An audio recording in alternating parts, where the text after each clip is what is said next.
Patayin niyo ako, ma! Patayin niyo ako! Hawakan niyo mabuti! Ate!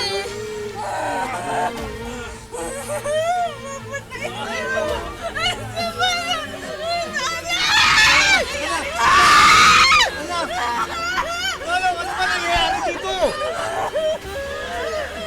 Anak ko! Ano ba nangyayari? Tiyanak! Isang tiyanak ang sumasapi sa anak nyo. Napakalakas niya! Diyos ko na! Ano? Manong, may pag-asa pa bang gumaling ang anak namin? Diyos ko, tulungan niyo po kami na maiwaksi ang masasamang espiritong ito. Hawakan niyo! Ate!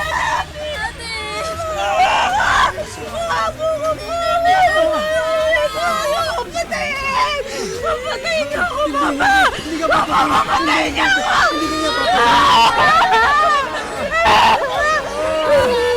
Hawakan niyo!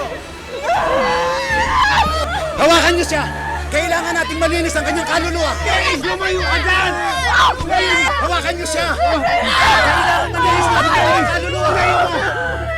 Mama, tama na po. Nahirapan na si ate. Kung gusto niyong gumaling ang inyong kapatid, makinig kayo sa akin! Lumayas ka! Umalis ka sa watang to! Layuan mo siya!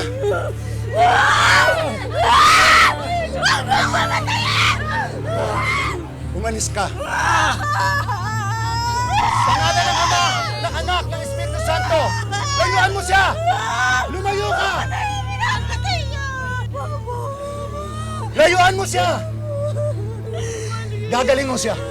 Gagaling siya, huwag kayong mag-alala.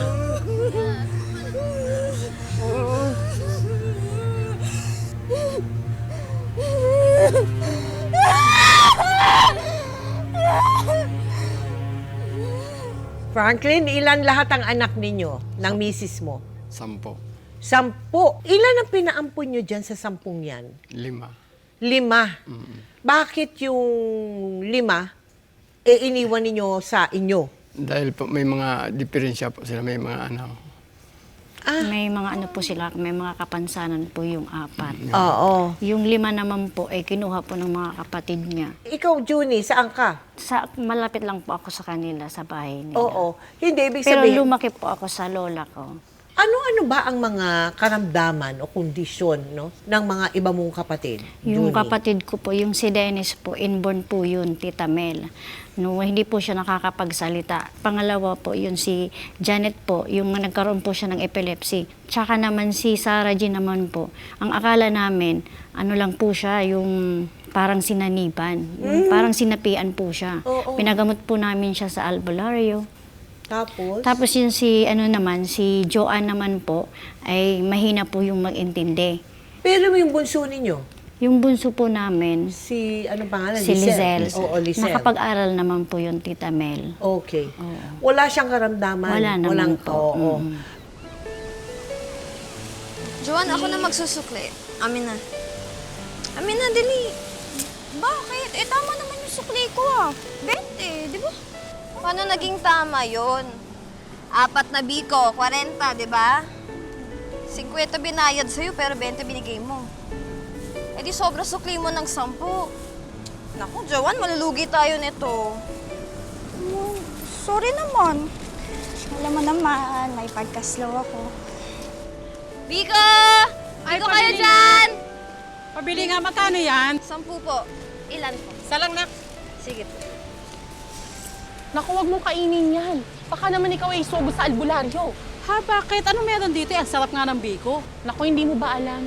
Nang kapatid ng dalawang yan, sinaniban ng demonyo. Baka naman ikaw ay mahawa. Uy, ikaw anong problema mo? Bakit sinisiraan mo yung kapatid ko? Hindi ko naman sinisiraan ang kapatid mo. Totoo naman, di ba, na sinaniban ng demonyo yung kapatid ninyo. Eh baka naman habang nagluluto kayo ng biko, matalsikan ng laway niya. Eh di hawa-hawa tayo dito. Ang tama mo pala eh! Anong akala mo sa amin? Dugyot? Dugyot magluto kagaya ng pagmumukha mo, ha? Aba, walang Ano ba? Tama na! Rizal! Tama na! Tama na dyan! Silin! Bastos ka kasi! Kapatid mo! Bastos ka kasi! Diyan! Kapatid mo dyan! Kapatid! Yan ang kapatid mo! Tama na! Tama na! Demonyo talaga yung magkapatid yan! Buong pamilya, mga demonyo kayo! Ate! Ate, okay! Ate! Ate! Ate! Bihira ka naman, oh. Alam mo nang may sakit ang ate Joanne mo, eh. Sinama mo pa sa pagtitinda. At saka kung alam niyo namang nasa tama kayo, dapat kayo nang umiwas. Alam mo namang may sakit ang ate Sara mo. Tapos si Janet inatake ng epilepsy. Pasensya na po, ma. Ate, sabihin mo na kasi. Sabihin mo ng totoo kina Papa. Gusto ko naman po talaga kayong tulungan eh. Kaso po kasi, kailangan ko po talaga ng kasama sa pagtitinda. Kasi kahit ano pong gawin ko, bobo ako.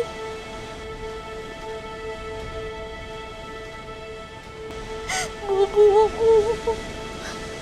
Hindi po ako makaintindi.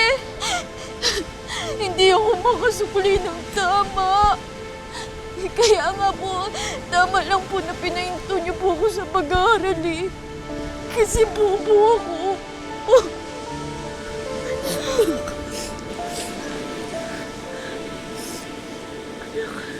Ni minsan hindi sumagi sa isip namin ng papa mo yung kahinaan mo.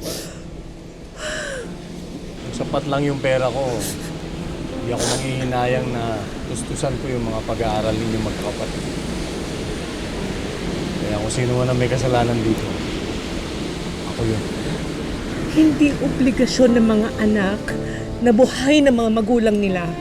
Pero kami mga magulang ninyo, obligasyon namin alagaan kayo at palakihin ng tama na hindi maghihintay ng kapalit. Hindi kayo kakulangan. Walang kulang sa inyo. Sapat kayo sa amin ng papa niyo. Mahal na mahal namin kayo.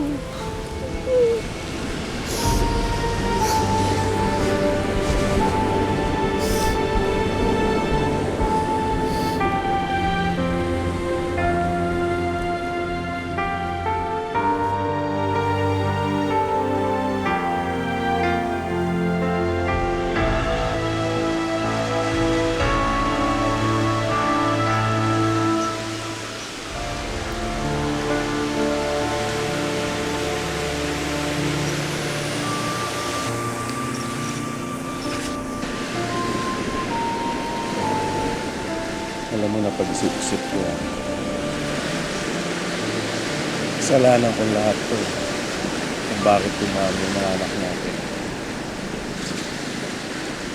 Dapat kasi nag-control ako.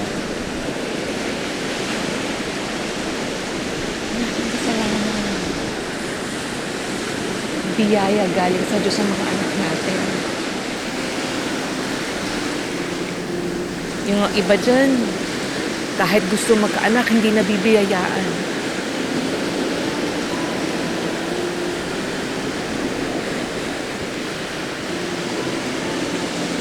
Ang kaso,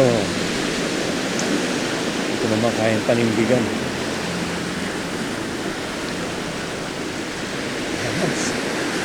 Alam mo, sakit sa akin. Pinamimigay ko sila na parang mga tuta. Buo nga tayo, pero mamatay naman tayong dilat dahil sa gutom.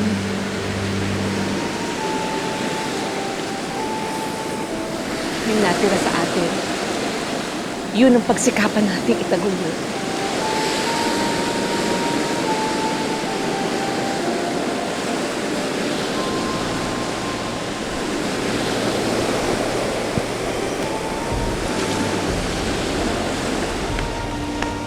Ma! Gising na po si Ate Janet. Ay, Diyos ko, salamat. Babalikan kita, ha? Puntahan ko lang sandali.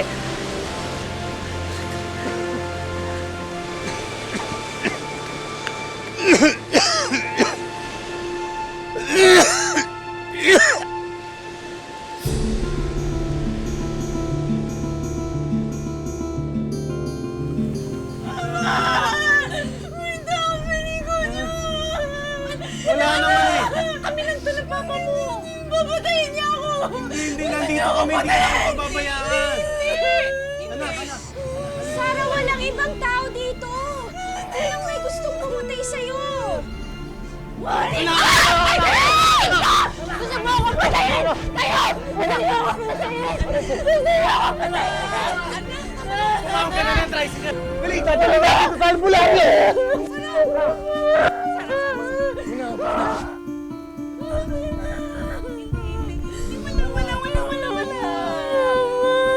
Wala naman eh. Wala nga. Ano ka ba? Muling ipinagamot ni na Franklin si Sarah sa albularyo. Pero pagkalipas ng 6 na buwan, ay lalo lamang lumala ang kalagayan nito.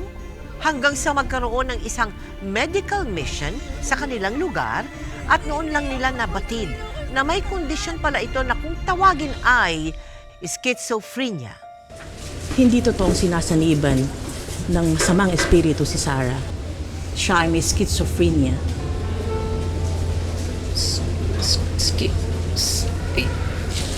Dok, ano po ba yun? Ang schizophrenia ay isang seryosong mental illness. Ang mga taong schizophrenic ay iba ang pag-unawa sa realidad. Hindi nila maunawaan kung totoo ba ang nakikita nila. Kung guni-guni ba ito o imahinasyon lamang. Maaari rin nilang saktan ang kanilang sarili o ang ibang tao. Dok, pwede pa ba maging normal si Sarah? Maaari pa ho siyang mamuhay ng normal, pero habang buhay na ho ang kanyang gamutan. Meron mo kami mga libreng gamot para sa kanya. Maraming salamat po. Malaking tulong ho sa amin yan. Pamilya. Amen. Sir, nakapagpatingin na ho ba kayo sa isa naming doktor? Kasi meron ho kaming libreng x-ray para sa aming medical mission. Hindi pa. Naramdaman mo.